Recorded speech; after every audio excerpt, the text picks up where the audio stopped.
everybody, and welcome to the Femme Force podcast. My name is Rachel Paskvan, and I am your host. And today I am joined by my Canadian friend, Shikha. She is all the way up in Toronto. So thank you for being here. I really appreciate it. Thank you so much for having me today. I'm super excited to be here. So she is a female CFO, which I also hate putting the word female in front of it because she's just a CFO. But to be just a CFO in this male dominated financial world that we're living in is really a big deal. So I'm really excited to have her on the podcast and talk about her journey on how she got here and how she wanted to get here. It's very rare we find women in these kind of positions, especially more in a financial and mathematic field, and talk a little bit about our journey, a little bit about overcoming some obstacles and barriers and where we are now. So could you give the audience just a little bit of your background, how you got into this role, like did you ever want to really start being, you want a CFO as a child, as a little girl, you're like, I want to be a CFO?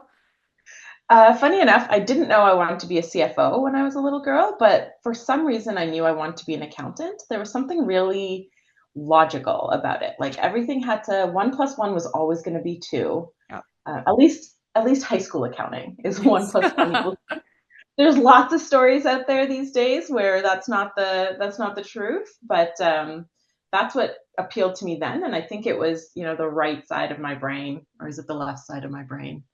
My One of those brain, great side, your brain. yeah, my brain really wanting to make sense of the world, and accounting was just one way that it made sense. And so I knew I wanted to be an accountant. I knew that I wanted to help people, and you know, over the years, I realized being a CFO, being a really great trusted advisor to my business partners was one way that I could do it. So it wasn't really a clear path from when I was a kid, but it kind of became pretty logical Yeah. as I started my career. Yeah.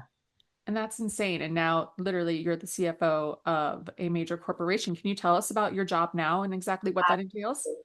Yeah, so I run or I am the CFO of a $120 million software company in Canada. So first, it's in tech, and then second, the software that we run focuses on energy and resources, so oil and gas, wind, forestry, another male-dominated Yeah. industry. And so all the customers that we deal with are all in the energy space. So tech products, and then serving energy customers, surrounded by men. Always, I mean, all of us always surrounded by men.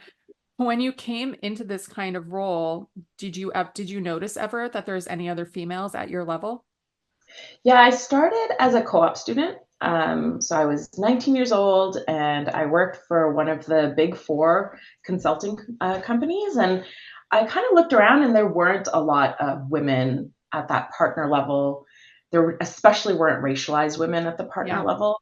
And the women that were there seemed very much like the men that were there. Like they were always wearing pantsuits, and they had short hair, and they were abrupt, and they weren't really the kind of women that you'd feel comfortable going in and asking for life advice or career advice. Actually, some of them were scary. They were scarier to work for than the men Yeah. were. And if you think about how they came up in their careers in the 70s and 80s to make partner in like the 90s and early 2000s, it totally made sense that they were like that. It didn't feel like something that I could emulate. It's not someone I Yeah. want to be. So I didn't really see a career path for me when I first started, to be honest. Yeah. And when you were looking at those other women and you really didn't have those role models to look up to, Yeah. how did you overcome that? Were you like, I'm going to be the role model that I'm not going to have? Or did you find those role models in men? It was a little bit of both. So I kind of figured out early on what characteristics I liked in a leader. Most of them were in males that Yeah. I worked for. So things like compassion, curiosity, they really took an interest in getting to know me as a person and getting to know what motivated me and what was interesting to me. Whether or not they remember that 20 years later is besides the point. But in that moment, I really felt like they took a vested interest in who I was as a person and in my career. And I thought, well, if I can do that for someone else, that'll really help them understand that there's a place for them. So I did kind of become the leader that I wish I had had. But I did have those leaders. They just happened to be men. No, and I mean, I had the same thing. I've never really had a female role model because there's not in the industry, but it's that saying of once you get a seat at the table, you have to pull somebody up to sit next to you. So you got to make room for everybody. It's the only Yeah. way they're going to keep growing. How did you feel about bringing that femininity to the workspace? I always feel like in my male dominated, male viewed role, like a little bit of an outcast having to, I'm the girl. I'm a girly girl. I like pink. I like to travel. I love Harry Potter. All those things, which are not always viewed as the male dominated, like masculine roles. And it's hard to bring my own sense of authenticness to the role and to myself. It's paid off. But how were you able to do that? Bring your own authentic femininity to the role? It's interesting, and I don't know that I've perfected it yet. There's Yeah. this concept called code switching, and I know a lot of people that are racialized totally understand what that means. And it basically is like you have your own vernacular when you're with your group of people. Yeah. So the way that you speak, the way that you use hand gestures, the way that you interact is completely different at home than it is in the workplace. And so I used to code switch. I still code switch. So I am someone else when I'm at home. A little bit goofy, really risk taking, a lot of also love to travel, talk about it like ad nauseum. Yeah. But at work, I kind of become another person. And it's not to say that I'm not authentic. I just pick and choose the parts of myself that show up at work. I've gotten better at blurring those lines over the year. And I think over the years, and I think part of that is experience. Part of that is that now there are a lot more women at the C suite.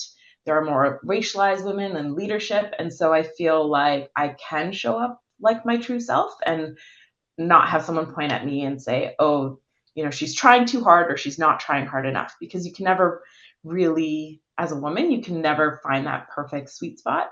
So you kind of just have to be who you are. I'll give you an example of that. So when I moved up in my career, I was going to be promoted to an executive position at a large courier company here in Canada. And as part of that, they do like a 360 evaluation that includes a psych exam. So some really, really smart people put me through a psychological exam, and at the end of it told me that I was two people. And they said, Wow. you are, and they told me exactly the things I already knew about myself, that you're risk taking at home, you're risk averse at work. You are very open and like loving and caring at home, but at work you can be a little bit distant, and you got to bridge those two things to be your authentic self. I think what kind of resonated with me there is that if they can see that in all these exams, Yeah. then I'm not actually coming, like, showing up as my true self, and I need to fix that. And so my team, my immediate direct reports don't really see that code switching because I am who I am with them. Yeah. I think it was when I was, trying to go up for that promotion or talking to stakeholders that didn't really know who I was. That's when I would kind of become that all business, really Corporate straight, girly. yeah, corporate girly. I mean, Yeah. from trying, I mean, at least someone told you that. I don't think a lot of times I didn't even know co-sharing was a thing. So going to be using that from now on. You switch Yeah. it on and then you switch it off. And I think that as women, we feel like we have to switch it on and switch it off. We can't be like, come here, sweetie. Like, come, you can't do that. I mean, you could do that at work, but you're probably not meeting the same amount of Yeah. respect where men just, they think they can fly a plane at any time. 100%. What are some things that that you are now working on to work on the code sharing and not doing that and bridging that gap? Yeah, so I think I just have to remind myself and that I can be myself and be accepted. Um, Again, like my direct reports, they know who I am. Yeah. They've seen my dog. They've seen 1,000 pictures of my dog. Love it. They know all about my travels. They know what I like and what I don't like, what I watch on TV, what I listen to. They know, when I go out for food that they've not had before, I'll take them along with me.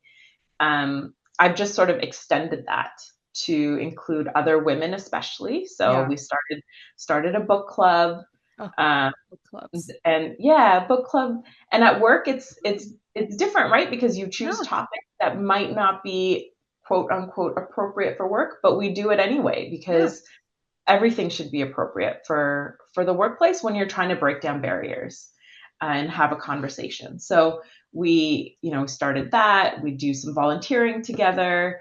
We travel together. So I think all of those things slowly knock down some of those barriers. So yeah, I've just learned that over the years, I've just learned that I just have to extend my reach or extend my circle to include people who are one or two removed so that they can see who I am too. No, and I think that's such a good idea. I'm curious how you think that kind of plays in with tokenism, like Mm, being the token woman, in an industry, in a job. Like sometimes yeah, men are like, this is the one, and they accept you as who you are, but any other woman that comes in, if they don't conform in that same way that yeah. you are, then there's an issue. Like, do you ever see that or face that? Yeah, I actually think that's part of why my code switching started because Oh, wow. early on in my career, I was made to feel like I am the only woman in the room, so I have to be like the men are, which I think is a little bit because my role models back then were women that act the way the Yeah. men did. And so I would turn off that part of me that was a little bit more feminine, or, sometimes I don't have the answer. And instead of giving an answer, I would ask a question. I'm like, oh, men don't do that. I need to Yeah. stop doing that. So that's, I think, where it started. But I do think there are a lot more women now. Obviously, there are less women at the C-suite than there are men named John, but Yeah. Stat is but just rattling. isn't that a crazy statistic? It's insane. Wild. John, you're welcome. Yeah. But they are there. And so for me, it's just been a matter of trying to look around and find the kind of the women that fit. And they don't necessarily have to be in finance. I found lots of great women role models um, in like aerospace or medicine or you name it. And there's a woman there who's paving the paving the way for other women and acting as a great role model for some of us who are already there that just need a little bit of a reminder that we can show up and be our authentic selves. I mean, and you're in this position. You're a CFO, so you are a leader within your industry, at your company. What are some of the attributes that you think of when you think of a really great leader in these kind of positions?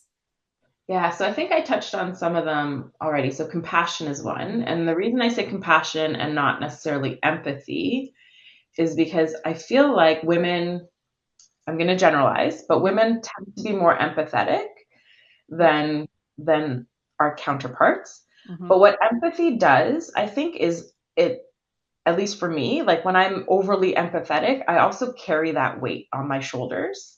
And so I kind of take someone else's pain or problems and take them on as my own. And that's utterly exhausting. And the one thing I've learned that a good leader does is show compassion without taking on the weight of the world. So compassion is more of an understanding of what the other person's going through, the desire to help them navigate it without actually taking it on as my own problem. And so that kind of, when I shifted my focus from being an empathetic leader to a compassionate leader, I feel like a lot of that weight has left my shoulders, which allows me a lot more bandwidth to kind of navigate and help other people. So that's why I say compassion and not empathy. Curiosity. So I always want to not only make myself better, but I want to make my team better. I want to make them more efficient. I want to make our processes better. I want to make our companies better, but I can't do that if I'm not always curious. Yeah. So curiosity to me is a great attribute for a leader to have. And then low self orientation, so like low ego. Okay. So want that willingness to bring other people with you when you're doing something. I always give my team credit when they do something. I always shoulder the blame if something goes wrong, right? So to me, that's low ego. Um, and that to me demonstrates good leadership so that the team knows that they can, they have me in their corner and I've got their backs. So yeah, low self-orientation. No, I think being humble is such an important thing in a leader today. I mean, if you can't, oh, and you're always learning. Like if you Yeah. know everything in that room, you're in the wrong room, go to a different room. Like Yeah. Percent. if you Yeah. know everything, this is not where you should be. You've got to continuously be learning. And I Yeah. think the leaders, as you said, that aren't doing that, like you're then not bringing anybody else to the table because you're like, I'm good. I've got everything. I can keep going. And Yeah. that's really hard.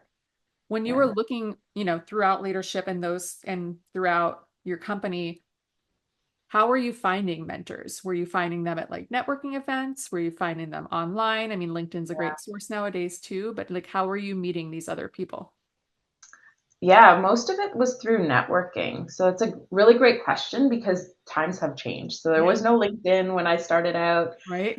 There was there was no Meta, there was no Facebook. None of Yep. these things existed when I started. So it really was those wine and cheese networking events. Started in school when these large firms, consulting companies would come, and I would always look for the women, and I would always go and speak to them and say, "How do you do? Or what do you do, and how did you get there? Like, how did you Yeah. do it?" Um, right at a young age, and that's how I sort of started finding mentors. And so most of my mentors early on were those women. So not necessarily women at my own consulting firm, but ones that I met through school. Yeah. And then the other people that I gravitated towards were men, but mostly racialized men. So I had something in common with them. So basically, any minority in an audience is who I went to first, like any minority in a group, because I felt like I also had something to break the ice. It's not, Something in common. yeah. And the other thing I would do is my good friend and she and I would go together and we would do the whole, have you met my friend Chris? Oh, She's that's so fantastic. great. And here, Wingwoman at a networking event. I love that. right? Because I really hated talking about myself. I still do to this day. And so having someone there that can kind of raise you up and remind you that you're badass, like that's a pretty good thing to have in your corner. No, and I think all women, I think especially nowadays, it's so much better than it was 10, 15 years ago because we're all in each other's corners being like, brag, you're doing Yeah. great. Like this isn't a humble brag, just brag. Like you did something awesome. You're doing this that's Yeah. great. And we've been so secluded for that from so long. To touch on the diversity point, I mean, Mhm. finance, when literally when you think of finance, you think of Wall Street bros or those guys in San Francisco that wear the Patagonia vests that we all know and talk about, the Chads, the Brads of the world, Yep. the Chads and the Brads of the world. Yep. How has diversity played a role as not just a woman, but as a brown woman going into finance? Yeah. So it's been an interesting journey. Um, Especially when you think that other women should be there to raise you up. And I do think our generation does a much better job of it, like the millennials, the Gen Z. But if you look at a couple generations before us, I think that they saw women as competition, unfortunately. And one of the things that I found the hardest was working for women and having them say, "Oh, that's really unbecoming." So I asked for a raise once, Yeah. and I had another woman tell me it's really unbecoming to ask for a raise, in the moment I was like, "Oh, okay, I let me back off this conversation." But afterwards, I was like, first of all, she would never use the word unbecoming with a man No. because that is not something that you, Untwart. Might right? as well have said that. And then secondly, like this, why would another woman be telling me I shouldn't be asking for a raise? Like, if anything, she should be saying, yeah, you should ask for a raise, and here are all the reasons you deserve it. And so I sort of took that away and said, I'm not going to be that kind of role model or leader. And so whether it is, and I've also decided it doesn't matter who comes to ask me for advice. That's the advice I'm going to give them. So it could be a woman, it could be a brown woman, it could be a man, it could be a brown man. It doesn't matter who you are. If you're asking me for advice, I'm going to give it to you wholeheartedly. And I'm never going to make you feel like you don't deserve to be in the space that you're in. If I also believe, if you believe you should be there, then you should absolutely be there. Right? It doesn't matter. As long as you have the credentials to back it up, if you have the experience to back it up, why should it matter what you look like or who you are? Um, I forgot your question. No, you're totally fine about the diversity of it. But I think that also plays into like a gender aspect of the entire Yeah. thing, like and generational. Like Yes.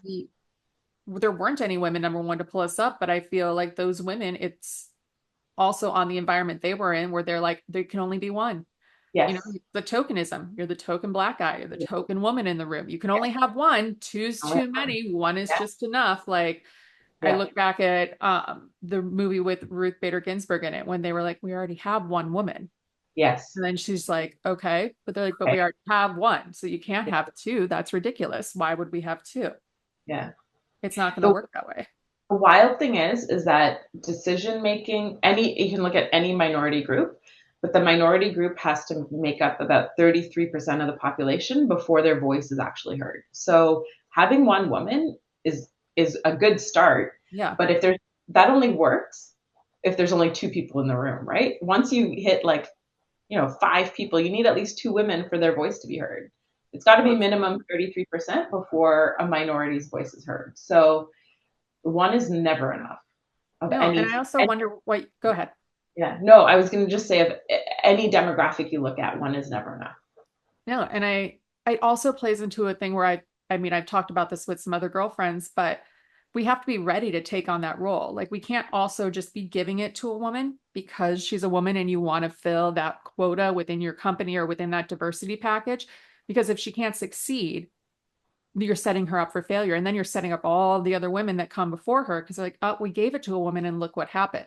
Like at Yes. the end of the day, the roles of these high profile positions are going to be white men for probably what, another 10, 15 years until the women have enough of that background, have enough of those experiences to successfully take over that role. I would never want someone to give me the role because I'm the token woman and then Mhm. not be prepared and then I fail.